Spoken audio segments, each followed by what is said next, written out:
Muito boa tarde. Nós começamos para todo o Brasil e além do Brasil, o programa Brasil Cristão. Quando chega, né, você vai ouvindo aí a musiquinha, o barquinho está chegando, inicia o programa e é com muita alegria que hoje nós trazemos para vocês um tema muito importante. Boa tarde para você, boa tarde, Drica. Boa tarde para você que está em casa. Brasil Cristão hoje, quarta-feira. Hoje nós vamos falar de algo que interessa a todas as famílias diante do quadro social que vivemos, não é? Nós estamos enfrentando tantas ideologias e tantos inimigos de Cristo com muitos discursos contrários àquilo que é o Evangelho e a doutrina da nossa igreja, aquilo que é a nossa fé. Então hoje, com um coração cheio de amor, com muito carinho, nós vamos receber um convidado especialíssimo e nós vamos falar com você que vive esse drama. Nós sabemos que existem muitas pessoas que nos assistem, pessoas que nas famílias, né, têm homens que vivem esse drama que nós vamos decorrer hoje aqui no programa Brasil Cristão, que é a atração pela pessoa do mesmo sexo. Mas nós vamos tratar isso hoje aqui no Brasil Cristão de uma forma muito leve, muito tranquila. Você vai perceber o quanto a igreja acolhe, ama, ampara e quer que você venha fazer parte aqui da família, da igreja, o quanto o Evangelho tem lugar para você. É isso que nós vamos falar hoje aqui no Brasil Cristão, longe desse discurso de que a igreja condena as pessoas que têm atração pelo mesmo sexo, de que a igreja repudia, de que a igreja manda para o inferno. Não é isso. Você vai perceber hoje no programa que, na verdade, é o oposto disso. E aí vai conhecer verdadeiramente qual é a posição da igreja, qual é a posição que um católico e um cristão precisa ter diante desses irmãos nossos que têm atração pela pessoa do mesmo sexo, não é mesmo? Até porque, Drica, a grande verdade é que essas falas todas são narrativas. Você não verifica isso na doutrina da igreja, você não verifica isso nada que é oficial, nenhum tipo, a postura da Santa Igreja sempre é uma postura misericordiosa.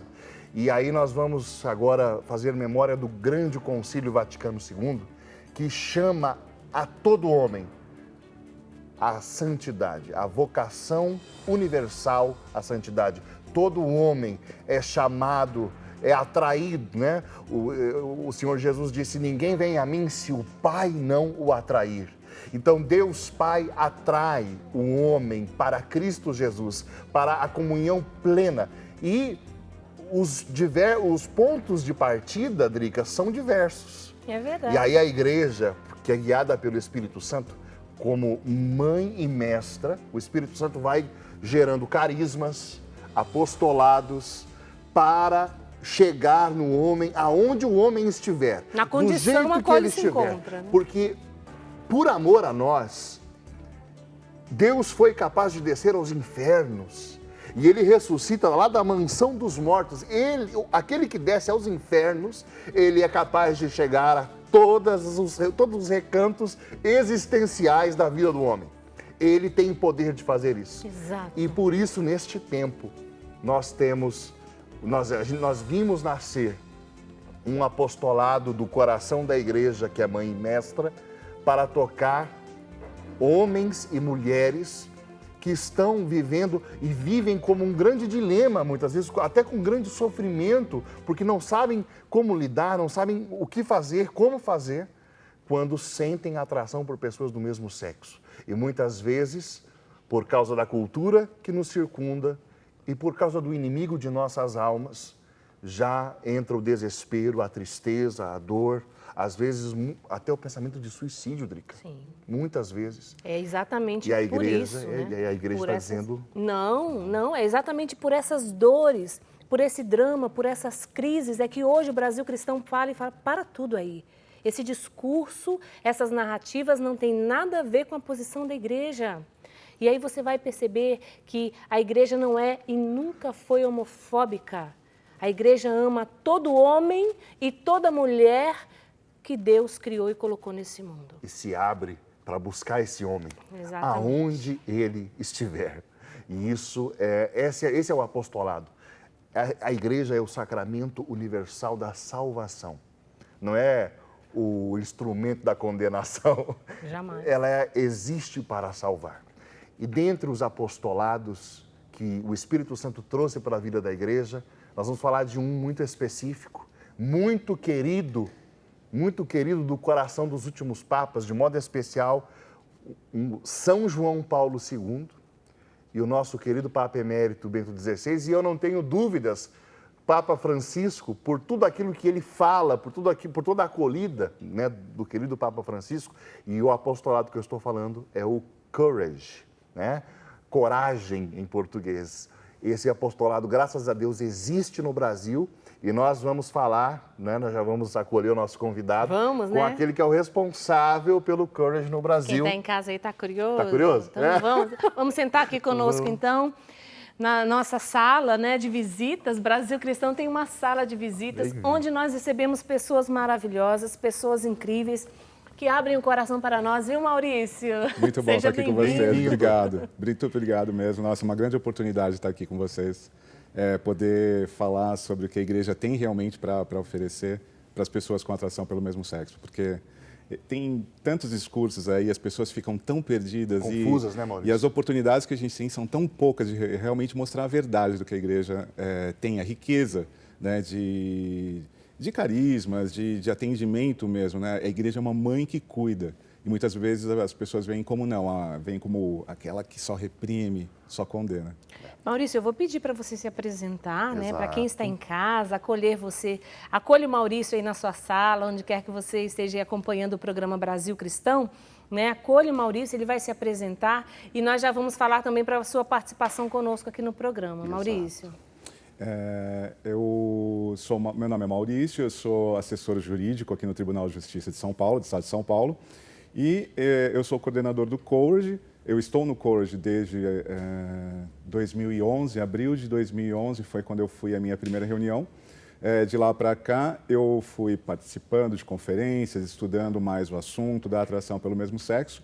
E me pediram para ficar como coordenador leigo, apesar de não ser uma posição oficial realmente do Courage, ter coordenadores leigos, normalmente são sacerdotes que ficam, mas pela situação aqui no Brasil, como se encontrou muita dificuldade para que alguém realmente tomasse a frente do apostolado, eu acabei ficando como o coordenador do apostolado aqui. E estou desde então, né, participando das conferências internacionais, sou palestrante também, direto, faço lives sobre o assunto nos nossos canais, a gente tem perfis em todas as mídias sociais para poder ajudar as pessoas, né? Então, tenho feito esse trabalho constantemente. A gente tem hoje, então, a presença, né, do Maurício conosco. Nós vamos ter no segundo bloco a presença do Padre Cristiano com a gente, que acompanha as células do Exato, Courage, ele é nosso né? capelão em Brasília. Ah, que maravilha. E né, eu já queria entrar, né, na nossa pauta. Sim, quem está em casa, Fernando, também quiser participar, por favor, né? Por Porque favor, de repente isso é você vai ouvir aqui a nossa conversa, vai ouvir a história do Maurício, como ele encontrou esse caminho de volta, né? E vai ficar aí, meu Deus, eu quero isso para o meu filho, para o meu sobrinho, para mim. Como é que eu faço? Participa conosco. Nosso telefone está aqui à disposição, se você também quiser mandar o seu comentário, pedir a oração, liga para nós. Tem 2 jeitos de você participar aqui do Brasil Cristão. É o nosso call center, 1938719620, você liga e participa conosco. E o nosso WhatsApp também, que está inteiramente à sua disposição. É só você enviar sua mensagem, é mais rápido, mais prático, né? 19997169915, está aqui. O diretor deixa aqui o número, você vai acompanhando a conversa e vai enviando para nós o seu comentário, a sua partilha. Fica à vontade, né, Fernando? Exato. Maurício, a gente quer ouvir um pouco da tua história, né? Você sempre foi católico, né? Conta um pouquinho e como é que foi essa descoberta, quando que você percebeu que você sentia atração, né, por pessoa do mesmo sexo, como é que se deu esse processo na sua vida. Certo. Né? Conta pra gente um pouquinho. Minha família era o que eu chamo de católico de IBGE, né? Aquela coisa que o pessoal só ia em missa de 7º dia, ou então casamentos, coisas desse tipo. Então eu não tive uma educação propriamente católica, apesar da minha mãe ela ter sido postulante num convento. Na época, era filha de Maria e tudo. Mas, depois de um tempo, ela acabou abandonando a prática religiosa. Minha família veio de Portugal, eram todos muito católicos, né? Os portugueses, os imigrantes, geralmente, são muito, assim, fervorosos. Mas acabaram se secularizando muito, né? A minha mãe teve um relacionamento com um homem casado, que é meu pai, quando ela tinha 30 anos, em 1970, que foi o ano que eu nasci. E eu nasci dessa relação. E meu pai não quis me assumir, né, como filho e também pediu para minha mãe que ela me retirasse do ventre dele. Isso daí ela me contou quando eu era adulto já, né? Então eu lidei sempre muito com essa rejeição da figura paterna, da figura masculina também, né, de certa forma. E ali na infância, morávamos eu, minha mãe, a segunda mulher do meu avô, porque a mãe da minha mãe já tinha falecido, né, minha avó mesmo, sanguínea, e mais 2 tios. E o meu avô tinha problema de alcoolismo, então tinha esse drama familiar também, de viver com alcoolismo dentro da família. A minha mãe teve um segundo relacionamento, quando eu tinha 4 anos, teve um segundo filho também, o pai do meu irmão também era casado. Não assumiu também a mesma história. Esse meu irmão eu já não tenho mais, eu o perdi quando eu tinha 8 anos. Foi uma imensa perda para mim, porque meu irmão era meu companheiro, tudo. Então eu falo, né, eu começo a minha história assim com essa coisa da rejeição, né, paterna e também dessa primeira grande perda para mim, que foi a figura do meu irmão, que era meu companheiro, né? E já desde essa época, mais ou menos lá pelos 7 anos, eu comecei a perceber algumas coisas assim que me pareciam que não eram tão comuns entre os meninos, que era uma curiosidade em relação ao corpo masculino, porque eu não tinha uma boa convivência dentro de casa com as figuras masculinas, então tinha essa questão do abuso moral. Eu sempre fiz muito estilo nerd, de gostar de gibi, ficar lendo, usava óculos desde pequeno, gostava de quebra-cabeças, coisas assim, e não gostava muito de esportes. Uma, não tinha muito jeito, sempre fui muito desajeitado para esportes. E por usar óculos, né, e a gente era muito pobre, eu tinha quebrado uma vez, minha mãe falou, se você me quebrar isso aqui novamente, eu te mato, né? Porque a gente não tinha dinheiro, não era uma coisa fácil como hoje, né, que a gente compra da China. E então eu não tinha essa facilidade que os moleques tinham para algumas coisas. Brincava como os outros moleques também, algumas brincadeiras, mas outras não. Eu até faço questão de ressalto que eu nunca tive uma questão de identificação sexual de um transtorno maior, né? Porque a gente tem que falar sobre isso também. Eu nunca me identifiquei com o sexo feminino, né? De brincar de boneca, achar aquilo legal e tal, me vestir de mulher. Esse tipo de coisa não aconteceu comigo e é muito comum, né, acontecer às vezes com pessoas que sentem atração. Então eu comecei a perceber que eu tinha uma curiosidade em relação ao corpo masculino, buscava às vezes ver algumas coisas. Lá pelos 8 anos, eu sofri um abuso, por 3 vezes abuso sexual de uma pessoa que era amiga da família, né? E a pessoa falou, você não fala nada, porque senão vai ficar ruim para você. Pessoa do sexo masculino? Uma pessoa do sexo masculino. E aquilo marcou muito também, né? Foi após a morte do meu irmão, porque eu fiquei me vendo como um objeto. Não entendia, criança, não entendia nada de sexo, né? Não sabia assim o que se falava, mas então foi outra coisa que marcou realmente. E continuei, e sempre ouvindo, né? Aqueles nomes pejorativos, né? Que se fala muito, né? De bichinha, né? E coisas mais fortes mesmo, assim, que marcavam. Eu ficava falando, poxa, eu não sou um menino, eu sou um bichinho, um mariquinha, o que eu sou então? Porque aquilo feria, eu não entendia o que era, por que estavam me chamando daquele jeito. E exatamente por eu não me adequar a essas assim, brincadeiras de menino, não jogar bola. Aquilo foi marcando, e assim, foi na escola também, né? De vez em quando tinha umas brincadeiras muito sem graças, de, por exemplo, como eu falei, de xingar. Me empurravam também, né? Me empurravam, passavam a mão, né? Às vezes me batiam também, falando, esse bichinho, tal, sei lá o quê. E eu sempre com medo, nunca tive assim, como eu falei, né? Uma figura que me respaldasse de falar assim, enfrenta e vai e briga. né? Enfrenta e vai adiante, segue. Né? Eu sempre com medo de me machucar, quebrar o óculos, né? Como eu falei, coisas desse tipo. E eu sentia que eu não tinha assim, uma conexão realmente com esses outros rapazes. Né? Às vezes eu tinha mais facilidade de ter amizade com as meninas. Né? Não me identificava como uma menina, mas era mais fácil conversar com as mulheres. Né? Ter ali, às vezes até brincar, não que eu gostasse de brincar de cirandinha, né? Mas às vezes o que eu era mais era o padre do batismo das bonecas das minhas primas. Isso eu fui direto. Mas era mais uma facilidade maior. Né? E com os meninos ficava aquela coisa da curiosidade, do medo, dessa coisa do masculino que se apresentava para mim. Já na adolescência, isso começou a ficar mais sexualizado, porque é aquela coisa, né? Hormônios, né? Verdade, é normal, né? Os rapazes começam, né? A gente não está numa sociedade que é cristã mais, né? Tem uns resquícios ainda de cristianismo. Então, o povo começa a ficar, namorar. E isso eu estou falando, como eu tenho 50 anos, estou falando da década de 70 e 80, tá, gente? Então, era um pouco diferente, mas já ficavam assim, né? Tinha namoricos e tal. E às vezes até tinha uma menina que falava para mim que a gente estava namorando, e eu, tá bom, né? Uma coisa de criança, né?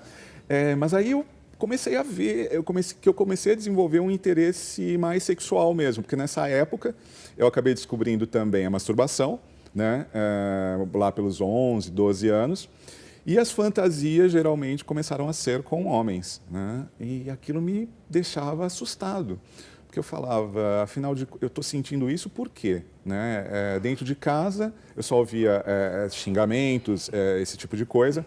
Fora também a mesma coisa, nós não éramos realmente católicos, não se tinha uma educação cristã em casa, a gente rezava o Pai Nosso, Ave Maria, mas assim, quase como uma superstição mesmo, né? Uma tradição de família que foi mantida. E começou aquela sexualização mesmo, né? E eu me sentia mal com aquilo, porque falava, para quem que eu vou falar isso? Né? Eu não tinha com quem falar. A minha mãe, eu acharia que ia sofrer com aquilo. Não tinha pai. Né? Nós, já nessa época, não estávamos mais morando com os meus parentes. Minha mãe era cozinheira, nós fomos para uma casa de uma família que nos acolheu. E lá também eu não tinha amizades com quem eu pudesse falar. Então eu vivia esse drama ali sozinho, não tinha com quem falar. Que é a realidade de muitas pessoas, sim, né, que vivem assim. Sim, exatamente. Muitos vivem esse drama sozinhos porque, se forem olhar o que as pessoas falam geralmente é condenação. Agora, se tem o oposto, né? Você tem de um lado condenação, mas agora é total liberalização. Né? Não, vive do jeito que for, tá ótimo. E até um lobby nós temos agora. Para que se viva. Agora é legal, né? Exato. É uma moda, né? Exato. Além, se promove, vamos dizer. Né? Exato. Então, chegou a adolescência e começou aquelas perguntas também. Poxa, quem eu sou? O que eu vou fazer da minha vida? Qual o sentido da minha vida? Né? Aquelas questões existenciais assim, de adolescente. E foi indo. Até então, o único contato sexual que eu tive realmente foi esse abuso. Mas não tive nenhum namoro, né, algum afeto maior, sempre me escondendo, tentando disfarçar. E minha mãe muito protetora também, né, eu não saía quase com os rapazes, não ia jogar bola, esse tipo de coisa. Ficava muito em casa, né, via TV. E quando eu estava com 15 anos, um amigo meu, que eu também, numa conversa, ele me falou que sentia atração por homens e tal, mas que ele achava aquilo estranho. Mas ele estava com uma namorada, né? Ele tinha uma namorada na época. E ele se converteu. Né? Ele começou a ir num grupo de oração. E eu lembro que naquela época eu estava nos questionamentos, então eu falava assim, não, que Maria não é virgem nada, olha lá, está lá, irmãos, ela tem irmãos. Né? Eu estava procurando, né? Estudando, aí eu pegava um livro protestante, um livro católico, né? Tentando respostas. E eu me lembro que aí um dia ele falou assim, vamos rezar, porque está ficando horrível aqui o ambiente e tal. E nós rezamos. E foi muito engraçado, né? Muito abençoado, porque eu me senti em paz naquele momento que ele começou a rezar. Aí que eu falei para ele, assim, olha, me leva no seu grupo de oração, eu quero conhecer, né? Quero ir e tal. Fui, gostei muito. Eu não tinha feito nem primeira comunhão, catecismo, nada. Né? Mas eu me encontrei naquilo. né? Eu tive paz, realmente. Porque até então, eu tive uma época que eu estava no modo survival, que eu falo, né? O botão de sobrevivência. Porque não podia transparecer, que eu sentia atração pelo mesmo sexo, e ao mesmo tempo, naquela época tinha um grande preconceito para quem não tinha pai, né? Mãe solteira era, assim, execrada, né? Não se pensava que ali havia uma mulher que tinha cometido um ato, né, errado, um pecado, mas do qual ela se tinha arrependido, não. Era mãe solteira sempre. Então eu escondia muito, porque eu não tinha pai também. Isso era um grande drama para mim também, não ter o nome do meu pai no meu RG. E fui no grupo de oração, aí me envolvi em catequese, fiz primeira comunhão e fui num retiro da Renovação Carismática em 1900, eu estou falando de 86, isso, 85, 86. Fui num retiro lá no bairro da Saúde, em São Paulo, né? E lá recebi o batismo no Espírito Santo, foi muito bacana, a gente teve palestras ótimas e tal. Assim, e aí começou a minha vida de igreja, né? Um parêntese para as pessoas, né? A paróquia Nossa Senhora da Saúde foi um dos maiores núcleos da renovação carismática do país. Na época, chegou a ser o maior grupo de oração. O padre Eduardo aqui mesmo ia uma vez ao mês fazer pregações lá em Nossa Senhora da Saúde. Na época da tia Laura eu lembro. E esse lembro dos cenáculos e tal que tinha. Exato, Maria Gabriela, esses ícones todos. No Ibirapuera, no ginásio. Você conheceu realmente esse momento da renovação. Sim. Aí eu sei que fui me envolvendo, conheci um padre que foi meu diretor espiritual na época, padre Moutinho, que era ele gostava muito da renovação e também ele era o vice-postulador da causa de São José de Anchieta, aqui no Brasil. E aí ele começou a falar sobre vocação, tal. Eu comecei a fazer vocacional para os jesuítas também, acabou não dando certo, mas aquilo ficou plantado em mim, né? Então fui. Depois de um tempo, eu tive assim, alguns desentendimentos com o pessoal de liderança dentro da renovação e teve algumas coisas ruins que aconteceram, eu acabei me afastando da renovação, né? E me envolvi com um grupo mais conservador, mais tradicional, digamos assim. Nesse grupo tradicional, eu acabei conhecendo e continuava essa questão, né? Eu não falava de nada. Interior, falava, sozinho. Às vezes eu procurava alguém para perguntar o que eu faço, né? Na igreja, ali, nesse momento de grupo que você se envolveu, fez catequese, se envolveu no grupo de oração, você não chegou a partilhar com ninguém? Ninguém tinha... Não, porque assim, os comentários das pessoas, havia muita ignorância, né? Sempre houve muita ignorância em relação ao que a igreja, né? A igreja ensina, não as pessoas ensinam. Então, ninguém falava que tinha... 1986, Bento XVI escreveu um documento sobre cuidado pastoral de pessoas com atração pelo mesmo sexo. Era a época que eu estava ali. Se isso fosse nunca chegou até você. Eu só ouvia assim, não, a prática do documento. E era uma época que se falava de AIDS, então se ouvia muito de praga gay, que as pessoas tinham que morrer, porque isso Deus tinha mandado como castigo. Eu via. O que passava no seu interior? Você se sentia, eu me sinto uma praga, eu sou o quê? Sim, eu morria de medo. Como eu falei, eu ficava nesse modo assim de sempre estar alerta, né? Para que ninguém descobrisse de mim, eu não fosse condenado, não fosse perseguido, não fosse expulso da igreja. Mas por conta de, como eu falei, tanto da minha ignorância ao que a igreja ensinava, como dos outros, né? E depois de um tempo que eu estava nesse grupo conservador, eu conheci um mosteiro beneditino, tradicionalista, fui para lá, vivi como monge beneditino durante 4 anos. Foi uma experiência. Por 4 anos? 4 anos. E foi assim, se sabia da minha atração, eu sempre fui muito assim, translúcido, claro, né? Falei, muito transparente, exatamente. Falei sobre atração, tal, que nunca tinha tido relações, que era uma coisa mais de fantasias. Mas falou, bom, se você nunca teve tal, vamos ver como é que isso se desenvolve, né? E foi muito boa a experiência, né? No final, eu tive problemas, isso foi em 94, em relação à obediência com o meu superior. Isso fez desandar tudo. Aí parece que a atração veio assim à tona. Eu comecei com faltas de gula, de vez em quando eu ia roubar um chocolate na despensa, que a gente era monge, fazia jejum, era uma vida bem, bem dura mesmo, né? Não se comia carne. Então, começou com pequenas coisas até que começou pecados solitários, com masturbação. Aí eu falei, não, eu já tinha voto, né? Eu já tinha votos religiosos, temporários, mas já tinha voto. Então eu falei, não dá mais. né? Você foi muito honesto consigo mesmo, né? Isso é muito importante. Eu falei, não dá, eu não aguento a pressão. Então, foi aquela coisa, conversei com o superior, foi meio dramático realmente me desligar e tal, porque a vida religiosa sempre me encantou muito, né? Ainda tem muito da espiritualidade beneditina, eu gosto muito de São Bento. Mas tive que sair, voltei para aquele grupo que eu pertencia e a pergunta continuava. Né? Meus amigos, né? Eu tinha 24 anos, então meus amigos se casando, né? Conhecia novas pessoas que estavam namorando e eu. Né? E um rapaz veio me pedir ajuda nessa época, falando que ele tinha atração pelo mesmo sexo. Eu não falei da minha, ele me falou que ele tinha. Aí eu falei para o líder, eu falei, olha, esse rapaz veio me procurar, mas eu não sei o que falar para ele. Né? E não falei para o líder que eu sentia.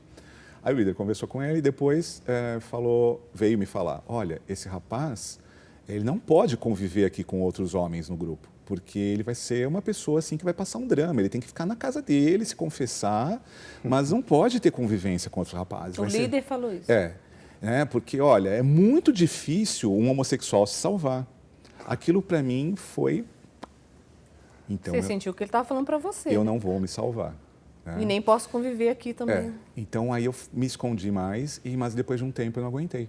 Porque aí eu voltei, eu falei, bom, minha mãe estava doente com câncer nessa época, eu tinha que trabalhar, então eu voltei para o mundo. É bom a gente lembrar, né, Maurício, que isso, embora tenha sido falado por um líder de um grupo, isso não é posicionamento da igreja. Não, é um grande desserviço que alguns grupos e algumas pessoas prestam, né, Maurício? Exato, né? Esse programa que a gente está fazendo é exatamente para isso, mostrar os exemplos que acontecem, como aconteceu na sua vida, e com certeza, talvez você que está nos acompanhando tenha encontrado alguém com esse mesmo posicionamento dentro da igreja, mas não é a voz da igreja, é isso que nós queremos mostrar aqui hoje. Então, e aí foi, aí num certo momento no trabalho conheci uma pessoa que era assumidamente gay, fiz amizade com ele, começou o drama de igreja e tal, e ele percebeu em mim, porque eu não tinha namorada, né? Então, esse era o sinal, né? Que as pessoas vinham, pô, você tem 27 anos, não tem namorada, como é que é isso? E minha mãe estava numa fase muito avançada da doença, aí uma hora eu resolvi, falei, não aguento mais, eu larguei a igreja, porque para mim a igreja estava certa, né? Em relação à sexualidade. Só que eu falei, eu não vejo um caminho para mim, né? Eu nunca falei que a igreja estava errada. Né? Mas eu falei, mas eu não consigo, eu não sei. Isso é muito honesto, cara. Eu falei, eu não consigo viver, eu não quero viver uma vida dupla dentro da igreja. Né? Eu não vou comungar, eu não vou e depois ter uma relação com uma pessoa. Então eu falei, já que eu não encontro a resposta dentro da igreja, porque eu pensava, deve ter, mas eu não estou vendo, não tem, não tinha internet naquela época, né, gente? Não tinha celular, não tinha Google, não tinha nada disso. Estou falando de 90 e poucos. Não dava para achar o Courage no computador? Aí eu sei que... Não, de jeito nenhum, não dava. Aí eu sei que... Bom, eu falei, me leva num lugar, me leva numa boate. Aí eu fui num bar gay, aquela coisa assim, meio assustado. Fui todo social, como eu estou aqui hoje. Porque eu não tinha noção, eu era muito juninho, que eu falo, né? Então eu fui de roupa social e o pessoal já mais descolado, me olhavam como se fosse um ET, né? E fui na boate e aí foi... primeiro contato sexual com uma pessoa, acabei ficando realmente com uma pessoa, tive minha primeira relação sexual e veio mais uma tragédia, parecendo uma coisa que Deus não gostava de mim. Sua mãe? Não, eu me contaminei com o vírus HIV. Né? Eu soube depois que foi por conta desse primeiro, por conta de teste da pessoa vir me contar. A primeira pessoa que você teve relação. Exato, porque aí depois nós mantivemos um relacionamento e um dia ele veio me contar tal e eu tive que fazer exame, né? Então eu falei, poxa vida, né? Deus não me deixou ter pai, Deus me deixou com essa atração que eu não entendo porque eu tenho, porque que isso acontece na minha vida, já que, né, a sexualidade é assim, assim, assado. E HIV. Um ano depois, minha mãe morre. Nossa. Deus me odeia. Todos os dramas. Deus me odeia. Que Deus é esse? Ô Maurício, eu vou parar aqui um pouquinho, Sim. porque eu quero levar muito isso que você está falando para quem nos acompanha, porque são dramas que de repente você vive. Estão passando. Exatamente isso. Deus não me ama, Deus me fez assim, e agora me dá isso, aconteceu isso na minha vida. Você consegue perceber alguma identificação com o que o Maurício está falando e a sua vida? Só para a gente adiantar um pouquinho aqui, né, a sua história, Maurício, e aí quem está em casa também pensando nisso para acompanhar o resto da história do Maurício, né, Fernando? Exato. Eu vou perguntar até onde você chegou, para a gente poder dar um salto lá para frente e mostrar o seu caminho de volta, para que a gente aproveite o nosso tempo. Olha, até onde você foi nessa vivência? Eu quis experimentar de tudo. Eu tive relacionamentos estáveis e eu sempre falo assim, eu não condeno as pessoas com quem eu tive um relacionamento, porque elas eram tão carentes quanto eu. Sim. Procurando respostas, procurando intimidade, ainda que de uma maneira não saudável, né, mas procurando ali afeto e intimidade. No fundo, é isso que eu procurava. E parecia que para mim era no sexo. Então, tive relacionamentos estáveis, mas traí muito, assim, de sempre procurar relacionamento sexual por fora. Me envolvi bebia demais, gastei muito, fiz muita dívida para manter uma aparência, parecer atraente, porque eu Você sempre chegou me a mudar achei... algo no seu corpo e buscar alguma aparência feminina, alguma coisa assim? Não. Mas assim, roupas de marca, né, usar sempre coisas da moda, ir nas boates caras, para poder realmente parecer uma pessoa interessante, porque eu não me sentia interessante. Né? Para mim, os buscar esse ambiente eu estava procurando, parecia a afirmação dos homens, na realidade, né? Porque para mim sempre os homens o mundo masculino estava fora, eu não fazia parte daquilo, eu procurava essa afirmação, né? Então para mim, de certa forma, era ali que eu fui acolhido, né? Nesse ambiente, né? Foi lá que eu consegui realmente, ainda que de maneiras tortas, ver que eu poderia ser querido. Né? É uma pessoa desejada não só sexualmente, mas que eu poderia ter afeto, digamos assim. E drogas também, né? Gastei com drogas, tanto para mim como para pagar para outras pessoas. Clubes de sexo, né? E assim, pode pensar nas maiores perversões que eu fiz realmente, essas coisas de sadomasoquismo também, já fui, porque sempre não basta uma resposta. A tolerância, né? vai aumentando. Você fala, uma hora você fala, não, isso eu quero mais, eu quero mais. A insatisfação. Né? É como um vício, né, de álcool, vai aumentando o grau Até de que eu estava num relacionamento, cheguei num relacionamento que a gente já começou sendo um relacionamento aberto, assim, podia sair com quem quisesse, né? A gente só morava junto. E nessa época eu comecei a ter, assim, a ficar desgostoso mesmo. Eu parei de tomar a minha medicação de HIV, não queria mais tomar, estava bem de saúde até então, fazia academia. E aí o que aconteceu? Eu fui acometido de um câncer de pele, né, que se chama sarcoma de Kaposi. Depois disso, eu comecei a emagrecer, tudo que eu comia saía por cima ou por baixo, de forma líquida. A minha imunidade, uma imunidade de uma pessoa normal, digamos que é 1000, a minha estava em 9, era eu pegar uma gripe e morrer. E eu tinha jogado fora tudo que era católico na minha vida, porque aquilo me atormentava. Eu falava, eu acredito no que você fala, Cristo, mas eu não consigo viver. Né? Era sempre aquilo lá, Cristo sempre estava ali na minha cabeça. Né? A chamado, volta. Mas eu falava, não dá. E eu tinha uma última imagem de Nossa Senhora que eu mantinha lá, que era minha mãe que dava. Eu sou consagrado a Maria desde que eu tenho 21 anos, então há 29 anos. E a consagração de São Luís? Há 29 anos sou consagrado, então eu pedi uma graça. Eu falei, olha, eu sei que minha fé está no chão, né? A minha vida uma porcaria, mas, né, eu falei que eu sou seu escravo, então me mostra que você é minha mãe. Nossa. Aí eu entrei, acabei melhorando, né? A saúde assim melhorou de uma hora para outra, eu voltei a tomar minha medicação. Né? Mudei de casa, terminei aquele relacionamento e entrei num outro relacionamento. Só que eu entrei de uma forma diferente. Eu vi que eu precisava de uma amizade. Eu falava assim, o que eu preciso é de uma amizade. Tinha relacionamento sexual ainda com essa pessoa. É uma pessoa que eu rompi, mas que é meu amigo até hoje. Ele não é católico e tudo, mas nós temos um relacionamento de respeito, né? Um com o outro. Eu o trato como um irmão, realmente, ainda que não de fé. Né? Mas como filho de Deus. Sim. E eu comecei a ir à missa. Mas eu sabia, eu não posso comungar. Eu sabia exatamente o que eu tinha que fazer. Mas eu comecei a ir, eu falei, eu quero ir à missa. Aí comecei a ir à missa, domingo, sempre todo domingo e tal. E começou voltar aquele desejo, eu quero de Jesus, eu quero Cristo, eu quero Jesus. E não sabe? E aí começou outro drama, né? O drama, e aí, né? A igreja, até agora, no que me foi me apresentado é condenação, o que eu tenho, né? Então, esse foi o meu caminho de volta. uma hora eu falei, eu tenho que romper. Eu tenho que romper. Eu pedi a graça a Deus, um dia tive uma conversa sincera com esse companheiro dessa época, rompi e voltei, né, para a igreja, com medo. Eu fiz aquele salto de fé. Eu falei, meu Deus, eu não sei onde isso vai parar, mas eu volto. Só me conduz, né? Me conduz porque eu não sei. Me conhece. A gente tem que dar uma valorizada nessa volta, né? Sim, É tão lindo sim. porque é o Pai que atrai a Jesus, né? E o poder, eu vejo também, Fernando, o poder da consagração à Nossa Senhora, como ela não deixa os filhos, quem se consagra a ela, se perder. Eu achei isso assim, gente, porque é uma promessa dela. Quem se consagra à Virgem Maria, Nossa Senhora busca onde quer que esteja. É lindo isso. E aí o Pai esperando. A salvação, aquilo que Jesus adquiriu no Calvário, o seu sangue derramado na cruz, e o Pai atraindo os homens a Jesus. É por isso que eu vou aproveitar esse gancho para poder falar com a Raquel, que está aqui preparada.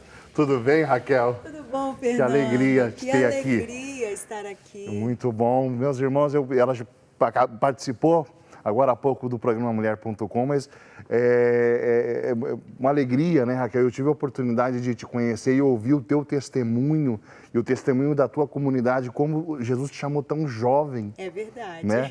Para fundar uma comunidade e até hoje fazendo um grande bem. Mas eu queria falar do seu livro que fala do poder do sangue de Jesus.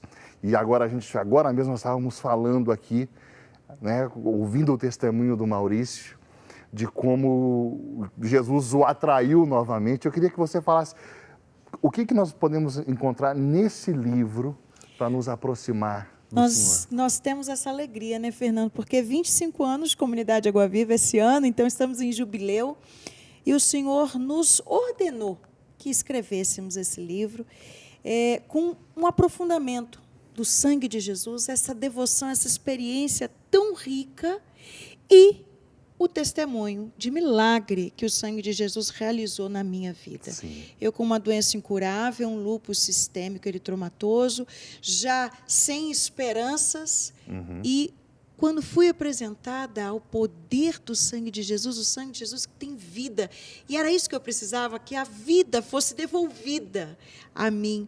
E ao fazer esse clamor ao sangue de Jesus, o Senhor me deu uma nova chance de vida.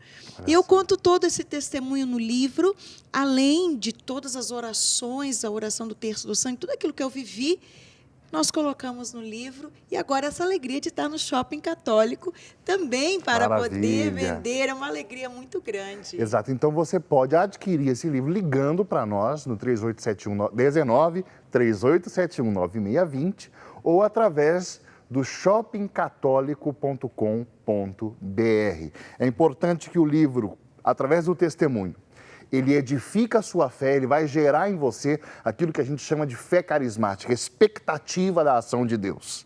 Segundo lugar, ele vai te dar os caminhos para que você possa clamar a Deus, né? Então, Raquel, olha, obrigado, né? Uma alegria, Louvamos Fernando. a Deus pela comunidade e por essa obra que Deus fez na sua vida, porque através dela ele está edificando a tantos outros. É verdade, é o que a gente diz, para aquele que crê no poder do sangue de Jesus, nada é impossível. E é isso que a gente vê. Muito obrigada, Fernando, ao programa Brasil Cristão, que alegria poder estar aqui. Alegria, volte sempre, né? Com certeza. Nós vamos fazer agora um breve intervalo e nós voltamos no próximo bloco para continuar ouvindo o Maurício falando a respeito, né, de quem sente atração por pessoas do mesmo sexo. Eu sinto, e agora? Ou você tem, né, pai, mãe, entre em contato com a gente, nós voltamos, o segundo bloco, continuamos já, né? Vamos fazer agora um pequeno intervalo. Deus abençoe, voltamos daqui a pouco.